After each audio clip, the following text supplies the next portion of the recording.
Vamos a abrir nuestras Biblias allí y antes vamos a hacer una oración. Recuerden que estamos estudiando el libro de Éxodo. Ayer estudiamos capítulo 2. Hoy vamos a leer un poco acerca del capítulo 2 y 3. Allí donde estás vamos a hacer una oración. Oremos. Amado Dios y buen Padre que estás en los cielos, Señor, muchas gracias por darnos la oportunidad de estudiar tu palabra. Gracias, Señor, porque en cada línea, en cada mensaje que tú nos has dejado, nos dejas también lo que necesitamos. Y queremos que hables de acuerdo a nuestras necesidades, que no sea yo quien hable, sino seas tú quien nos hable directamente como necesitamos. Te lo pedimos en el nombre de Jesús. Amén, Señor. Amén. Vamos a abrir nuestras Biblias en el libro de Éxodo, capítulo 2, ¿sí? Versículo 11. Vamos a leer todos a la voz de 3. Éxodo, capítulo 2, versículos 11 básicamente. Dice la palabra de Dios: en aquellos días sucedió que crecido ya Moisés salió a sus hermanos a visitar, dicen algunas versiones, y los vio en sus duras tareas, y observó a un egipcio que golpeaba a uno de los hebreos, sus hermanos. Entonces miró a todas partes, y viendo que no parecía nadie, mató al egipcio y lo escondió en la arena. En esta noche vamos a reflexionar en lo que venimos viendo durante estas sesiones anteriores. Dios tiene un plan para nosotros. Dios tiene un propósito para cada uno de nosotros. Amén. Y ya vimos, ya entendimos y recordamos que el plan que Dios tiene para nosotros es nuestra felicidad. Son planes perfectos, maravillosos, extraordinarios, pero ¿qué sucede cuando a veces esos planes no se dan? ¿Qué sucede cuando a veces sabemos en teoría que Dios quiere lo mejor para nosotros, pero vemos en la práctica, en la vida cotidiana, que eso no resulta y que cada vez, cada día, cada semana, cada año que pasa, no nos va bien? Y el tema no es que no sepamos el propósito de Dios, porque vimos que hay un propósito de Dios, hay un propósito del enemigo, pero no es fácil entender los planes de Dios. Y es que no es fácil porque muchas veces somos como niños. Una de las cosas que disfrutamos en familia, y creo que la mayoría de familias, es viajar en familia, ¿no? Viajar. Sí, a todos nos gusta, acá al doctor le gusta, todos disfrutamos. Y a mis hijos también les gusta. Solo que mi hijo segundo, Ariel, es muy impaciente. Y la pregunta siempre es, ¿no? ¿Cuánto falta para llegar? ¿No? Y eso te va a preguntar a cada rato, ¿no?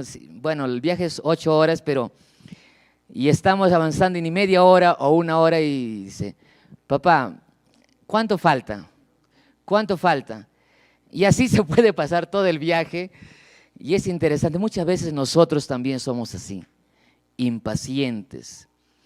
A veces queremos que las cosas ocurran en nuestro tiempo, según lo planificado. Y somos así, y a lo largo de la historia, a lo largo de la vida, a lo largo de la historia bíblica también, siempre hubieron personas que quisieron darle una ayudita a Dios, como si Dios necesitase ayuda del ser humano. Y en esta noche vamos a ver justamente este episodio. Dice: en aquellos días sucedió que crecido ya Moisés, salió a ver a sus hermanos y vio que estaban trabajando esclavizados, y observó que un egipcio golpeaba a otro hebreo, a su hermano. Y entonces miró, dice, a todas partes. Me encanta esta parte de la Biblia, Moisés escribe esto. Miró a todas partes. Y esa es la naturaleza del ser humano. Cuando vamos a hacer algo malo, Siempre miramos a todas partes, miramos para aquí, miramos para allá, miramos y nos olvidamos que debemos mirar primero arriba, ¿no?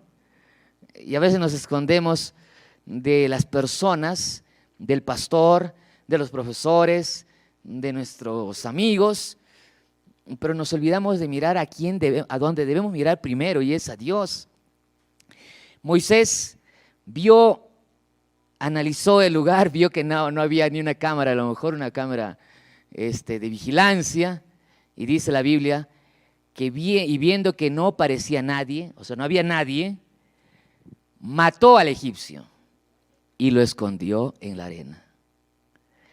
Aquí podemos destacar muchas lecciones y no es el propósito del mensaje de esta noche, pero esto es importante y me gustaría reflexionar así brevemente.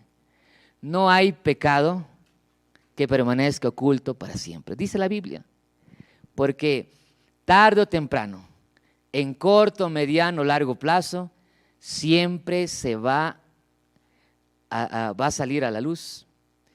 Por eso es que cuando nosotros tomemos una decisión y siempre esa decisión sabemos que está mal, aunque no te haya visto nadie, como dice un dicho, no hay crimen perfecto. Todo sale a la luz tarde o temprano. Y eso sucedió con Moisés. Ahora, ¿por qué Moisés actuó así? No actuó porque sí, simplemente porque era una persona, estaba queriendo matar a alguien. No, Moisés tenía una razón. Recuerden que Israel estaba en esclavitud, él pudo morir, pero no murió. Él fue rescatado de las aguas, justamente significa su nombre, y él llegó a vivir de manera extraordinaria, cual película de Hollywood o de las turcas, así melodramáticas. Finalmente, dice, Moisés llegó a vivir en el mismo palacio ¿de quién? De aquel que había dicho que no debían vivir los niños. Y él creció allí. La sierva del Señor dice que él fue educado como un egipcio en las ciencias, en las mejores universidades, era un hombre letrado, era un experto militar, o sea, por eso es que mató rápidamente le habría hecho una llave, no sé, algo así, pero mató rápido, ¿no? O sea, no se demoró. Y era pues un hombre experto, un luchador fuerte. Sin embargo, su formación en realidad era una formación hebrea. Él había sido educado, y por eso digo que ni los mejores guiones de películas actuales podrían pensar en algo así, ¿no? Como que su misma madre lo educa finalmente. Es interesante eso, ¿no? Y ella le educó, y cuando vivió los primeros 12 años en su casa con su propia madre, como su nodriza, dice la Biblia, y también lo refiere Elena de White, que él pues fue educado, le enseñó acerca de la palabra de Dios y le enseñó el propósito de Dios. ¿Cuál es el propósito de Dios? Que vivan libres, que vivan plenos, ¿no? Él fue educado en toda esa ciencia. Moisés sabía el propósito que Dios tenía para sus hijos. Amén. Esto es importante. El sábado nosotros, si ustedes han estado en el mensaje, vimos que José también sabía el propósito que Dios tenía para ellos. Tanto así José tenía claro en su mente el propósito de Dios, que cuando él murió, antes de morir, pidió que sus huesos no se entierren en Egipto, sino que cuando vayan a la tierra prometida, lleven también sus huesos. Y así fue. Moisés también entendía que el plan de Dios, el plan maravilloso de Dios, no era que ellos sean esclavos aquí. Él sabía que Abraham, Isaac y Jacob Dios le había prometido que irían a poseer la tierra prometida. Eso sabía él. Y yo pregunto, ¿es bueno saber los propósitos de Dios, sí o no? Un joven enfocado, una persona enfocada, sabe que este mundo no es hogar, que las cosas terrenales son pasajeras, como dice Corintios, que debemos concentrarnos, fijemos nuestros ojos en las cosas que no se ven, porque las cosas que no se ven son eternas, pero las cosas que se ven son pasajeras, temporales. Moisés sabía. Es bueno saber el propósito de Dios, es bueno saber el plan que Dios tiene, y es bueno. Y sería lindo, emocionante, maravilloso, extraordinario, bonito, que cada uno de nosotros sepa el plan de Dios.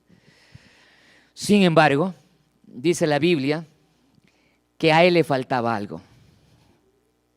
Él un día salió a ver a sus hermanos, lo vio allí, vio que estaban siendo abusados y mató, como ya leímos.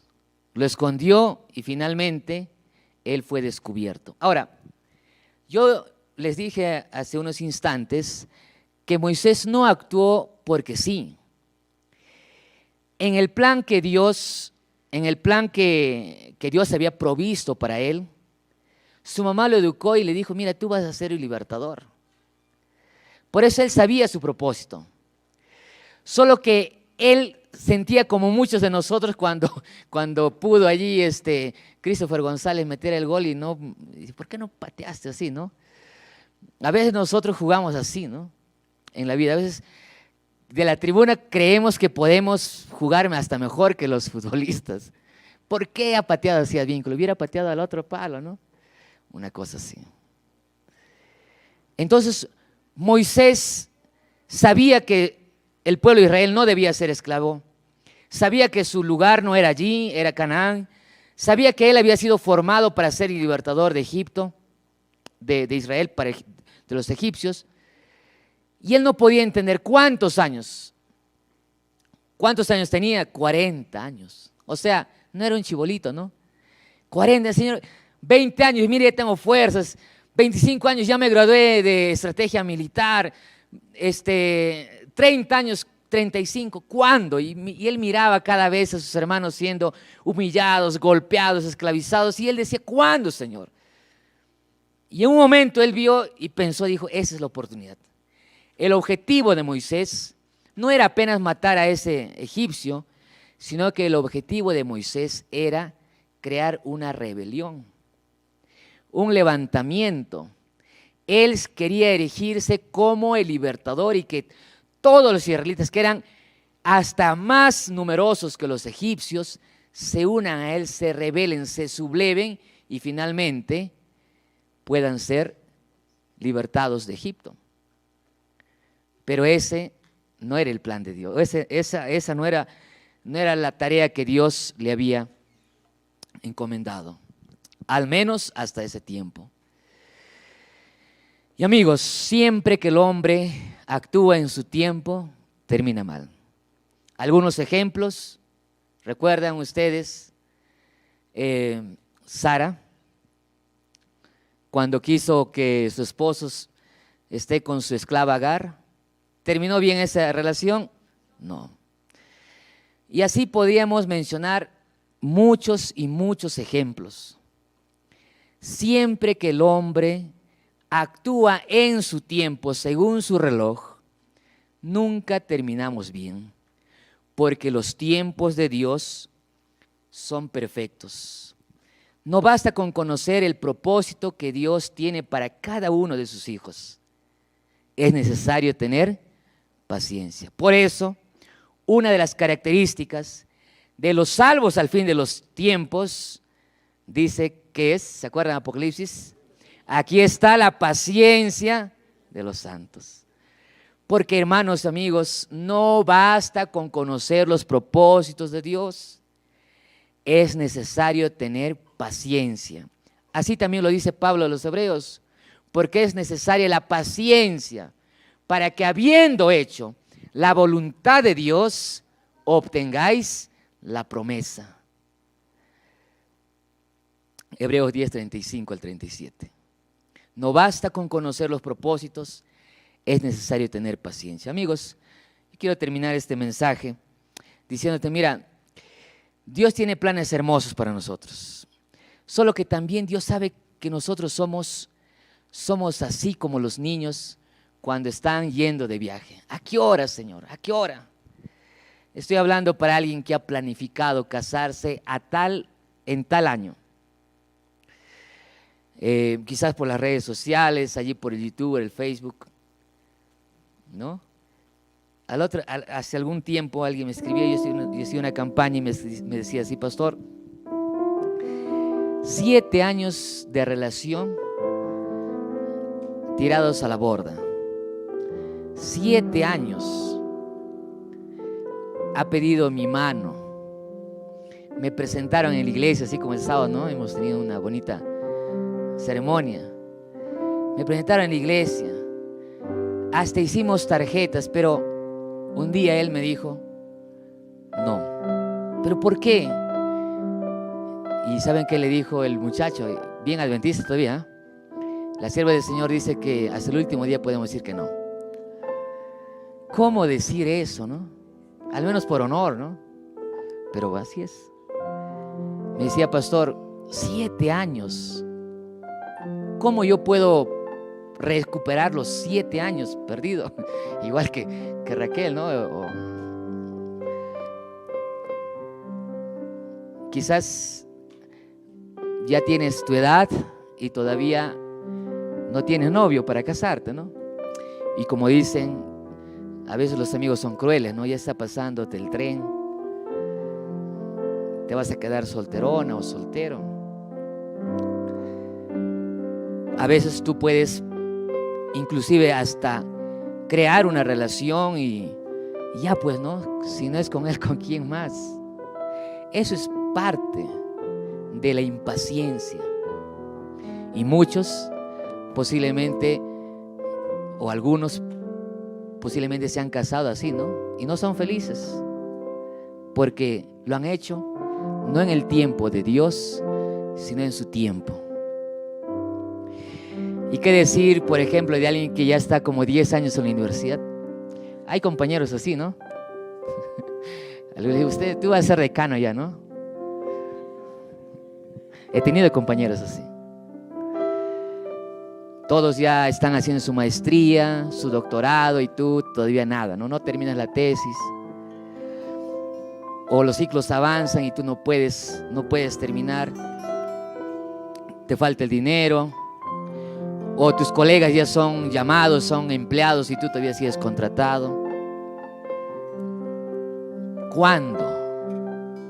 Y entonces comienzas a hacer tu parte, ¿no? Quizás meterte en los asuntos que no te importan, o quizás hacer o comprar una tesis también, ¿no? Como algunos. Pero no es el tiempo de Dios, es el tiempo de ¿quién? Del hombre. Y siempre que tú actúes así, vas a terminar mal. Y todos tienen su casa, ¿no? Todos cuentan, ya compré un terreno por allí, ya tengo un lote por acá, otro lote por allí. Tú nada todavía. No tienes ni tierra en tu uña.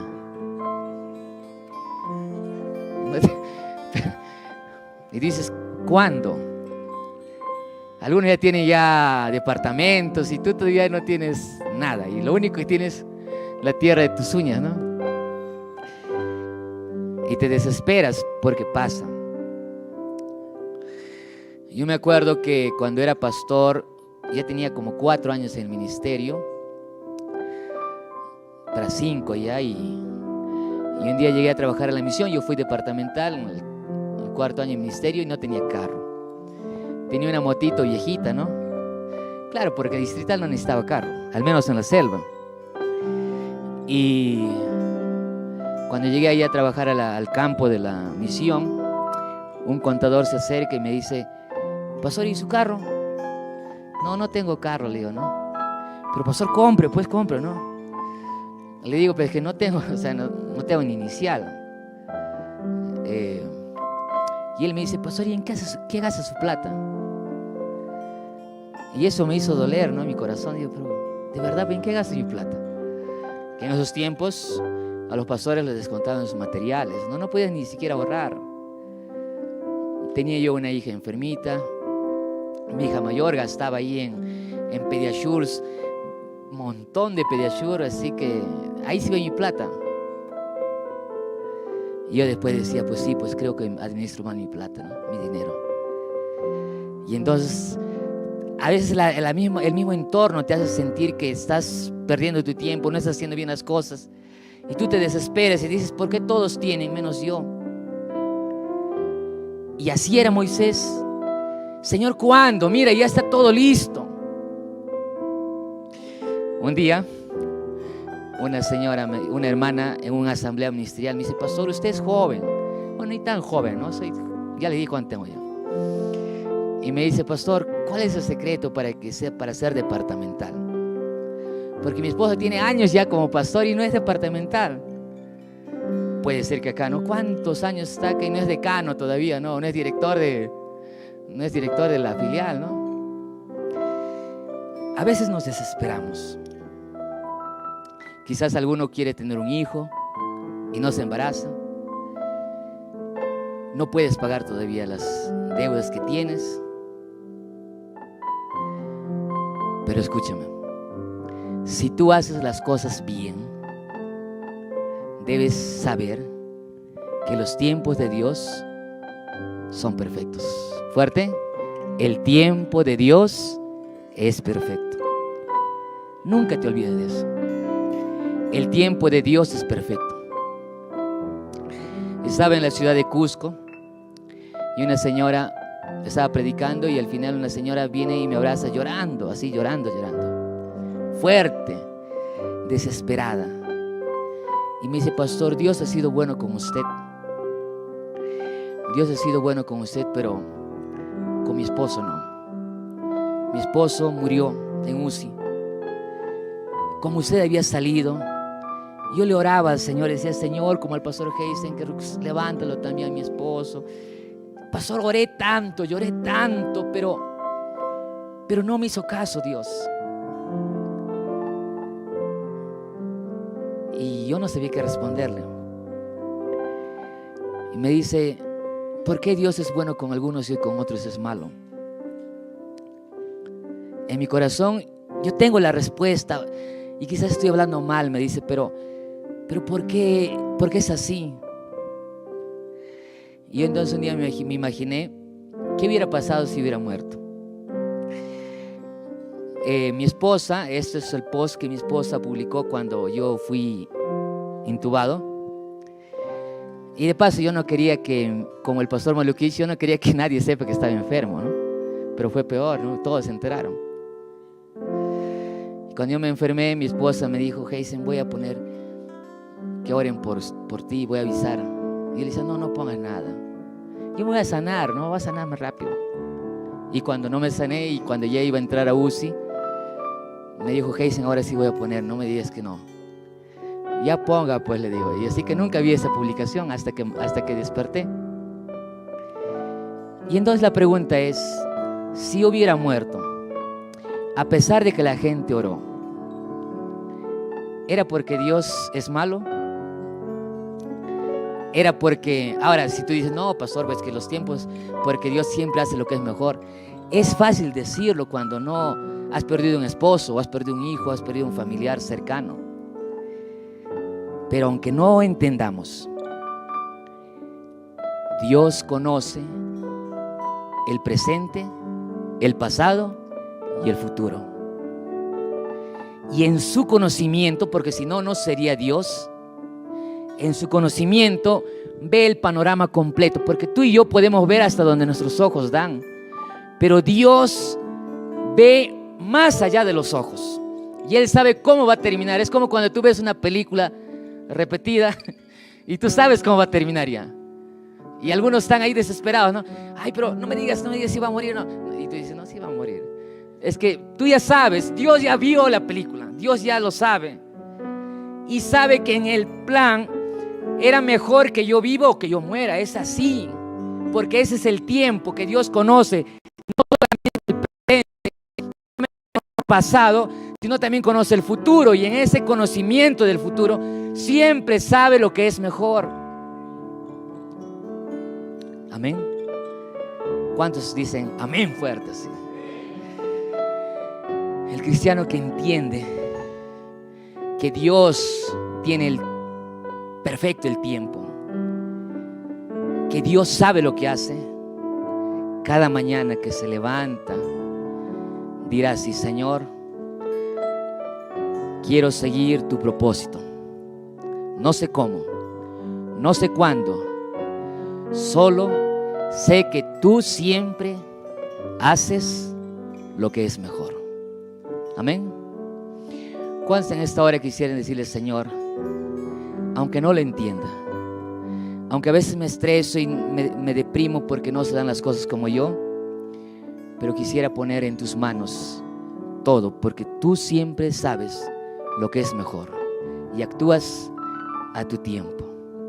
Mientras mi amiga Ruth canta, yo sé que acá todos son adventistas, casi todos, pero me gustaría que mientras ella canta, tú puedas ponerte en pie.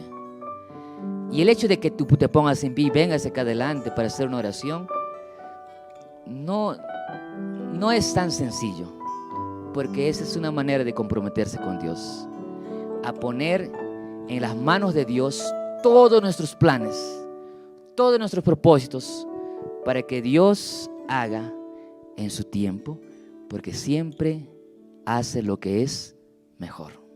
Amén. Usarme a la fe, el trabajo de Dios es hacerlo. Él sabrá disponer de los tiempos. Mi trabajo es mantener la calma en lo duro de las circunstancias.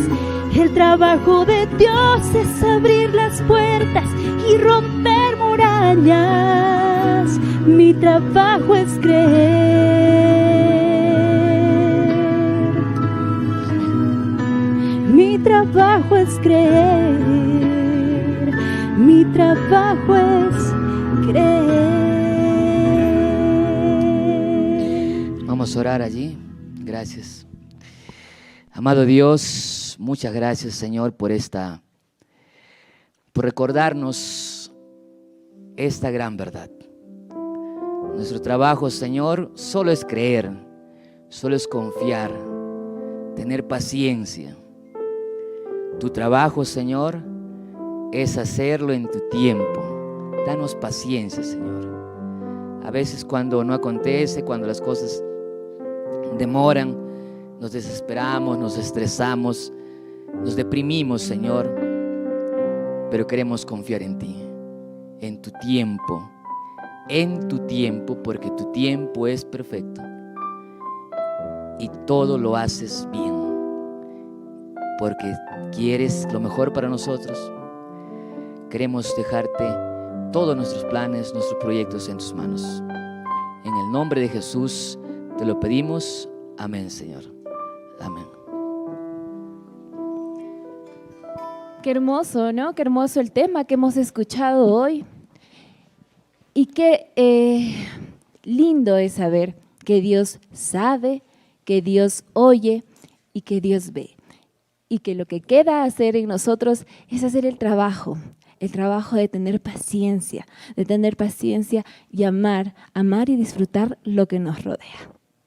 De seguro que como a mí el mensaje de hoy también cautivó tu corazón. Los invitamos a que el día de mañana sigan disfrutando con nosotros la programación de esta primera semana de énfasis espiritual rumbo a casa. Buenas noches y bendiciones a cada uno de ustedes.